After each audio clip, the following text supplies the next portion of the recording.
My name's Bill Denney. I'm a resident of good old Anderson Island, and I came here originally, probably in the late '50s. My daughter was involved, married a man whose relatives were the Bergs that lived down by Villa Beach. And so I came out here, and then finally, after I sold my business in Kent, out in Covington, I decided to build a house over here on the island. So I bought the property down here, and along around late 1980s, and started building the house in 1994, and finished it and moved out here permanently in 1998. So that's been my history of how I found out about Anderson Island. And then when you get on down into military service, I left high school when I was 17, at the end of the 11th grade. My brother and I had enough credit so that we did that. I went out to the University of Washington in the fall of 1944 and joined the Army ROTC. And I stayed in the ROTC until I left the university in January or February somewhere of 1945.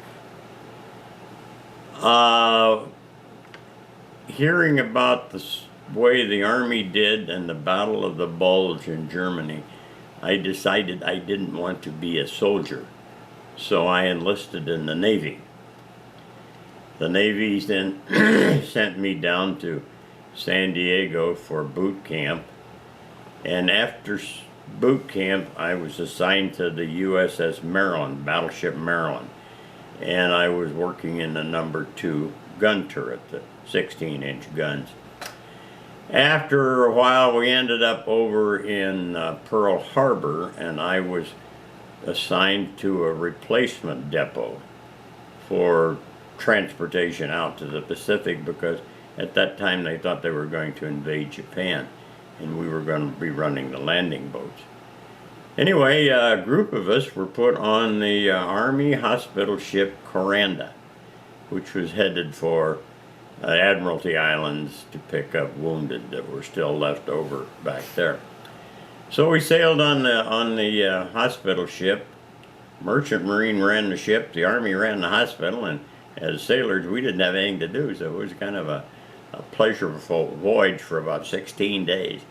Ended up in the Philippines. The war was over by then, when we were on the ship, the hospital ship, and ended up in the Philippines, and I was assigned to a water distilling ship, the USS Wildcat, and its sole purpose was to make seawater into make fresh water from seawater.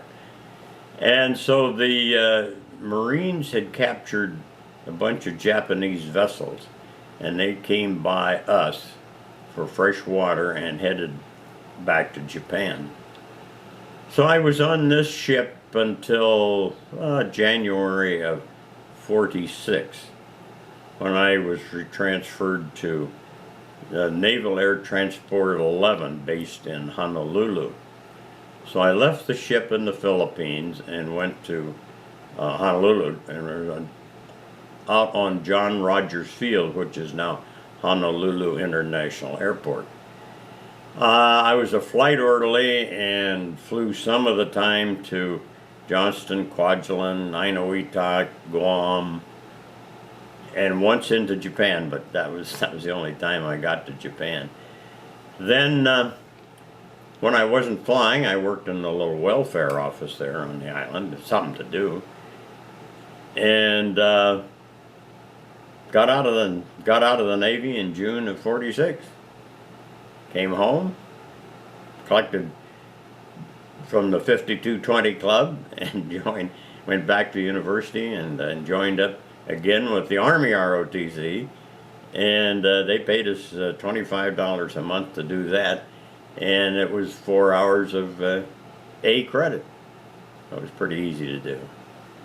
graduated in 1948 from the University of Washington. And that's about the size of it. Majoring in? In finance, banking and finance, I majored in. And I'd had a couple of years of law school over there, in between too, along with other courses.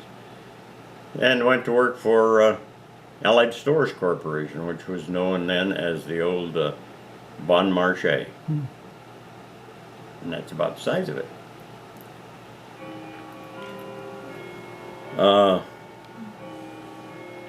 Fellow service members, when I was out on the ship, the Wildcat in Manila, out in Manila Bay, there were 4 of us out there on that same ship, and they were actually one was from Fort Townsend, one was from Shelton, and one was from Tacoma. So when we got back, we all decided we wanted to take a walk and hiked up in the Elwha River up out of Port Angeles. Just a summertime. We said in the Navy we were going to go out and do something, so we did. And that's let's see, what else do we need to talk about here? Memorable events while on duty? Oh gee, I don't know. I guess it was more exciting being a flight orderly on the. We flew the C-54s, which were called R-5Ds in those days, and yeah, it was just a fun time. And then for the American Legion, you did. Oh, I first joined the American Legion in Kent, and that was post 15. Well, actually, the first time I joined the Legion was during the Korean War, and I joined post number 1 in Paris, France. But I didn't keep that active. So when I got back out in Covington and into the TV and appliance business, I joined post 15 in Kent and was active in there up until the time we moved. And then on Anderson Island, you helped start the post on the island. Billy Mines and I and a couple other guys decided to do something on Anderson Island, so we got together and formed a post 265 and called it the Ralph L. Barsanti Post. And it was a fun time getting started with that thing. It was an interesting project, and now it's doing well. First year was kind of a struggle. We didn't have any money, and we had garage sales and whatever you could do to get bucks ahead. And then now that bingo's come along, why, the post is doing quite well, and will continue to do well.